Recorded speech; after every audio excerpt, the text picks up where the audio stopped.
ശ്രീ സക്രിയ George, ഇവിടെ നമ്മൾ ചർച്ച തുടങ്ങിയപ്പോൾ ഞാൻ പറഞ്ഞ വളരെ ഒരു കാര്യം എന്ന് പറയുന്നത് ഈ ഷൈൻ ടോം ചാക്കോയുടെ 2015 കേസുമായി ബന്ധപ്പെട്ടായിരുന്നു. അന്ന് നമുക്കറിയാം വളരെ എവിഡൻ്റായി വളരെ കൃത്യമായി തന്നെ പല കാര്യങ്ങളും പോലീസ് ഉദ്യോഗസ്ഥരുടെ ഭാഗത്തുനിന്ന് വെളിപ്പെടുത്തലുണ്ടായിരുന്നു മാധ്യമങ്ങളോട്. ആ കേസ് കോടതിയിലെത്തിയപ്പോൾ അത് ആവിയായി.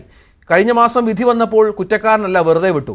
ഇതൊക്കെ എന്തിൻ്റെ ലക്ഷണമാണ് ശ്രീ സക്രിയ ജോർജ്? ലഹരിക്കെതിരെ വലിയ പോരാട്ടം നടത്തുന്നു, ഞങ്ങളെല്ലാവരെയും പിടിക്കും, ഈ ലഹരി നമ്മുടെ സമൂഹത്തിൽ നിന്ന് മാറ്റുമെന്നൊക്കെ പറയുന്നവർ തന്നെ, നമ്മുടെ നിയമ സംവിധാനം തന്നെ ഇത്ര അപഹാസ്യരാകുന്നത് കോടതിക്ക് മുന്നിൽ. കോടതി ആ വിവരങ്ങളൊക്കെ എടുത്തു പറഞ്ഞാണ് വിധിന്യായം പുറപ്പെടുവിച്ചിരിക്കുന്നത്. എന്ത് കഷ്ടമാണ്! എനിക്ക് കഷ്ടം ഒന്നും തോന്നുന്നില്ല. കാര്യം ധാർമ്മികമായി അധപ്പതിച്ച ഒരു ഭരണവ്യവസ്ഥയിലാണ് നമ്മൾ ജീവിക്കുന്നത്. അമേരിക്കൻ മുൻ പ്രസിഡന്റ് ക്ലിൻ്റൻ്റെ ഒരു മോളെ ഉള്ളായിരുന്നു. അതിനെ സബ്സ്റ്റൻസുമായിട്ട് പിടിച്ചു. അവരാരും ഇടപെട്ടില്ല. Bill ക്ലിൻ്റനും ഇടപെട്ടില്ല, Hillary ഇടപെട്ടില്ല. നിയമത്തിൻ്റെ വഴിക്ക് പോകാനായിട്ട് പറഞ്ഞു. ഇവിടെ ഒരു MLA മകനെ ഒരു സബ്സ്റ്റൻസ് അബ്യൂസിന് പിടിച്ചപ്പോൾ 9 ഗ്രാം 0.9 ആയി. ഇതൊക്കെ ചെയ്യുകയും അതിലെ ഉദ്യോഗസ്ഥന്മാരെ പീഡിപ്പിക്കുകയും ചെയ്യുന്നു.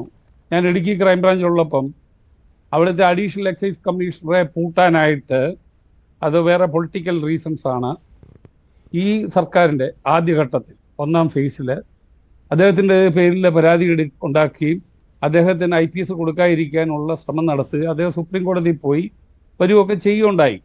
അപ്പോൾ ഇവിടെ നിയമ സംവിധാനം ഉണ്ടെന്ന് പറഞ്ഞാലും ഇതൊന്ന് എൻഫോഴ്സ് ചെയ്യാൻ ഈ ഭരണത്തെ നയിക്കുന്ന ധാർമ്മികമായി അധപ്പതിച്ചു പോയ ഭരണ നേതൃത്വത്തിന് കഴിയില്ല. ഇവരുടെ ബലഹീനത കണ്ടുകൊണ്ട്, ഭരണ നേതൃത്വം എന്ന് പറഞ്ഞാൽ പോലീസുണ്ട്, പൊളിറ്റിക്കലുണ്ട്, ഈവൻ കുറേ എക്സ്റ്റെൻറ്റ് വരെ ജുഡീഷ്യറി ഉണ്ട്. കാര്യം നമ്മൾ ജസ്റ്റിസ് വർമ്മയുടെ കാര്യം കണ്ടു, എല്ലാ ലോകത്ത് തന്നെ കാണിച്ചു കൊടുത്തു ജുഡീഷ്യറിക്ക് എന്തുമാത്രം കറപ്റ്റ് ആകാം എന്നുള്ളത്.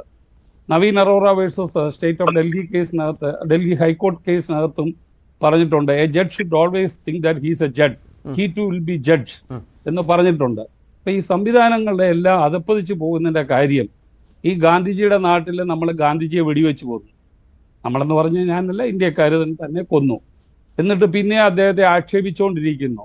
വർഗീയമായി ഇന്ത്യയെ ചേരിതിരിച്ച് ഭ്രാന്തുണ്ടാക്കി അധികാരത്തിലെത്തുന്നു. ഇതൊക്കെയാണ് ഇവിടുത്തെ പ്രധാന പ്രയോറിറ്റീസ്. അല്ലാതെ നമ്മൾ ഒരു വശത്ത് മാറി ഇന്ന് ഇൻഡസ് വാലി സിവിലൈസേഷനും അതിൻ്റെ മഹത്വമൊക്കെ പറയുമ്പോൾ ആ വാല്യൂസ് ഉൾക്കൊണ്ടുകൊണ്ട് ഇവിടെ ഒരു ഭരണ സംവിധാനം ഉണ്ടാക്കാൻ ആരും ശ്രമിക്കുന്നില്ല. ഇവിടെ കേരള സർക്കാർ കുറേ NDPS സബ്സ്റ്റൻസ് എല്ലാം കൂടെ വാരിയിട്ട് തീ വെക്കുക. അവർ വിചാരിക്കുന്ന തീ വെച്ച് കഴിയുമ്പോൾ ഉടനെ ഇത് ഇല്ലാതായി പോകും. ഞാൻ പറഞ്ഞു, ഈ വിവരങ്ങൾ ശേഖരിക്കണം എന്നുണ്ടെങ്കിൽ ജനങ്ങളുമായിട്ട് ഇടപഴകുന്ന ആൾക്കാരെ എടുക്കണം. കേരള പോലീസിന് പറ്റില്ല. കാര്യം കേരള പോലീസിലെ നല്ല ശതമാനം ആൾക്കാർ NDPS കേസുകളൊക്കെ വരുമ്പം അധികാരം ദുർവിനിയോഗം ചെയ്തുകൊണ്ട് അവർ പലതും കാണിക്കും, പണം ഉണ്ടാക്കും.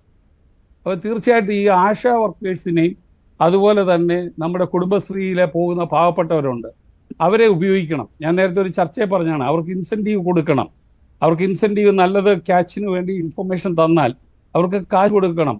ആശാ വർക്കേഴ്സൊക്കെ നമുക്കറിയാം, കോവിഡ് കാലത്ത് ഈ കേരളത്തിലെ ജനതയുടെ ജീവന് ആയുസ് നീട്ടിക്കൊടുത്തവരാണ്. അതുപോലെ തന്നെ ശുചിത്വത്തിനകത്ത് കുടുംബശ്രീക്കാർ നമ്മുടെ വീടുകളിൽ വന്ന് ബയോ വേസ്റ്റുകളൊക്കെ കളക്ട് ചെയ്യുന്നവരെ, അവരെ എത്രയോ നന്മയുള്ളവരാണ്.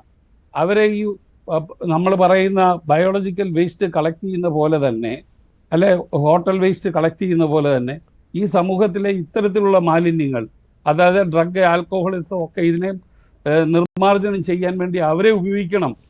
ഈ പാവപ്പെട്ടവരാണ് ഇപ്പോഴും ഒരു സമൂഹം നന്നാകാൻ. അല്ലാതെ യൂണിവേഴ്സിറ്റി വൈസ് ചാൻസലറും DGP ഒന്നും വന്ന് ഇതൊന്നും ഇല്ലാതാക്കത്തില്ല. കാര്യം അവർക്ക് കൃത്യമായിട്ട് ശമ്പളം കിട്ടും, അവർക്ക് വേണ്ടുന്ന ഫെസിലിറ്റി ഉണ്ട്, അവരെല്ലാം സൂക്ഷിച്ച് പോകും. മിക്കവാറും അന്യ സംസ്ഥാനക്കാരാണ് കൂടുതൽ പേര് ഇപ്പോൾ കഴിഞ്ഞ കുറേ നാളായിട്ട് കേരളത്തിൽ ഇരിക്കുന്നത്. DGP സംസ്ഥാന പോലീസ് മേധാവിയായി.